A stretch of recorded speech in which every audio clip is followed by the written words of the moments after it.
Hello दोस्तों, स्वागत है आप सभी का स्मार्ट बैंकर चैनल पर नए हो तो उसे सब्सक्राइब कीजिए।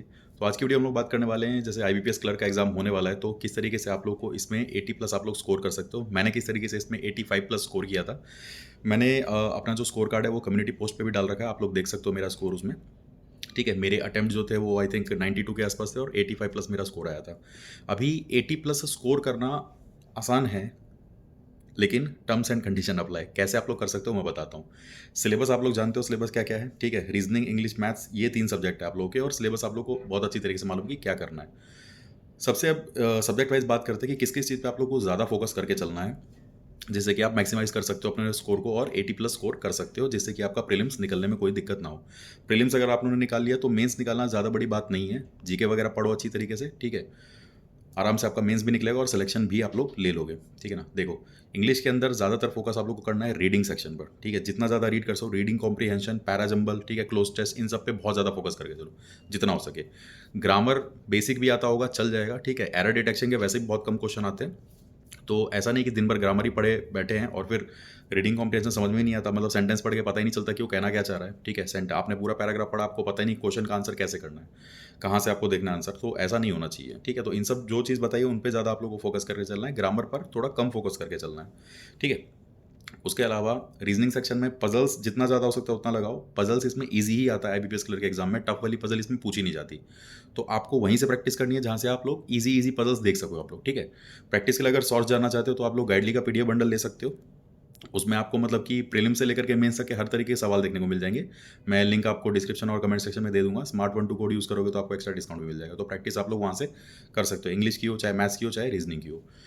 ओके, तो रीजनिंग की मैंने बताया कि उसमें आपको पजल्स पर बहुत ज़्यादा फोकस करके चलना है। पजल्स काफ़ी सारी आएंगी एग्जाम में। उसके अलावा जो ये सिलॉजिज्म और इनिक्विटी के क्वेश्चन होते हैं, इनको आपको बहुत जल्दी करना है। मतलब बहुत जल्दी, मतलब जैसे इनिक्विटी के 5 क्वेश्चन आए तो 1 से 1.5 मिनट में पाँचों हो जाना चाहिए।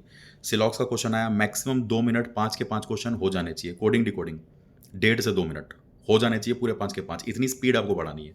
अब सबसे जो ज़्यादा दिक्कत वाली बात आती है, बच्चों को सिलेबस पता है, सारी चीज़ें कर लेते हैं, सब कुछ मालूम है, मॉक टेस्ट देना। मॉक टेस्ट वो बहुत ज़्यादा नहीं लगा के चलते, ये गलती करते हैं। भाई जब आप मॉक टेस्ट लगाओगे नहीं, आप लोगों को कैसे पता चलेगा कि एग्जाम में किस तरीके से करना होता है, क्या करना होता है। माना आपको सब आता है, सब कुछ पता है, अब 60 मिनट के टाइम में 100 क्वेश्चन कैसे करना है, 20-20 मिनट जिसमें अलग अलग स्लॉट होता है, कैसे पता चलेगा जब तक आप मॉक टेस्ट नहीं लगाओगे। और आपको बहुत ज़्यादा मॉक टेस्ट लगा के चलने हैं। मैं अगर बात करूँ कितने आपको मॉक टेस्ट लगा करके चलने हैं, भाई एग्जाम से पहले पहले आप 40 से 50 मॉक टेस्ट लगा दो। अब कुछ बच्चे कहेंगे सर हमने जो मॉक टेस्ट परचेज़ किया उसमें 40-50 है ही नहीं। अरे भाई तो 2-3 मॉक टेस्ट परचेज़ कर लो ना, ठीक है। 2-3 मॉक टेस्ट परचेज़ करो, उसमें अलग-अलग मॉक टेस्ट लगा के चलो। बाकी जिसका फ्री में मॉक मिलता है वो लगा लो, और सबसे इंपॉर्टेंट बात, जो प्रीवियस ईयर क्वेश्चंस आए होते हैं उनका भी मॉक आपको लगा करके चलना है, ठीक है। उसके बिना बात नहीं बनेगी। इतना करके चलो। मैथ्स के अंदर आपको अर्थमेटिक भी पढ़ना पड़ेगा, ठीक है, लेकिन अर्थमेटिक के भी बहुत सिंपल सिंपल वाले ही सवाल आते हैं, तो ज़्यादा टफ आपको सवाल करने की जरूरत नहीं है। सिंपल क्वेश्चन आप लोग आएंगे अर्थमेटिक सेक्शन से भी। उसके अलावा DI, number series, simplification, approximation, quadratic equation, ये सब चीज़ें तो आपको करके चलनी है। बट अर्थमेटिक को भी छोड़ के मत जाना, क्योंकि मैथ्स में भी आपको ज़्यादा स्कोर ही करना पड़ेगा, तो उसके लिए अर्थमेटिक करना पड़ेगा।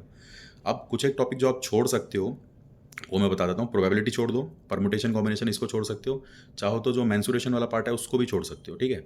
टाइम एंड वर्क कर लो, स्पीड, बोट एंड डिस्टेंस कर लो, प्रॉफिट एंड लॉस कर लो, रेशियो, परसेंटेज, ये तो करके चलना ही है आपको, इसको तो स्किप कर ही नहीं सकते, ठीक है। इसके अलावा आई थिंक एक एज रिलेटेड क्वेश्चन होते हैं वो कर सकते हो, और एवरेज पढ़ सकते हो, ठीक है।